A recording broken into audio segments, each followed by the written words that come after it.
જામનગર જિલ્લાના હડિયાળા ગામે રાજ્ય સરકારની વિવિધ કલ્યાણકારી યોજનાઓ લોકો સુધી સરળતાથી પહોંચે એ માટે સેવા સેતુ કાર્યક્રમનું આયોજન કરવામાં આવ્યું. હડિયાળા પ્રાથમિક શાળામાં યોજાયેલા કાર્યક્રમમાં Aadhaar card, Ayushman card, ration card, Matrushakti અને પૂર્ણશક્તિ યોજનાઓ સહિત પંચાયત વિભાગ અને પશુ દવાખાનાની સેવાઓ માટે અલગ અલગ ટેબલો ગોઠવવામાં આવ્યા હતા. હડિયાળા, લીંબુડા, બાલાચડી અને બાવળીના લાભાર્થીઓ મોટી સંખ્યામાં ઉપસ્થિત રહ્યા અને સરકારની યોજનાઓનો લાભ લીધો. જોડિયા મામલતદાર જીનેશ મહેતા મુલાકાત લઈને લાભાર્થીઓ સાથે ચર્ચા કરી અને જરૂરી માર્ગદર્શન આપ્યું.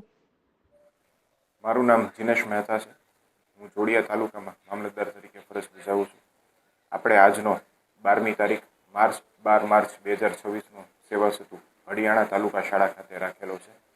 સેવા સેતુમાં આપણે તમામ વિભાગો, તેમની યોજનાઓ અને તેમને લોકોપયોગી સેવાઓના આપણે ટેબલો ગોઠવેલા છે.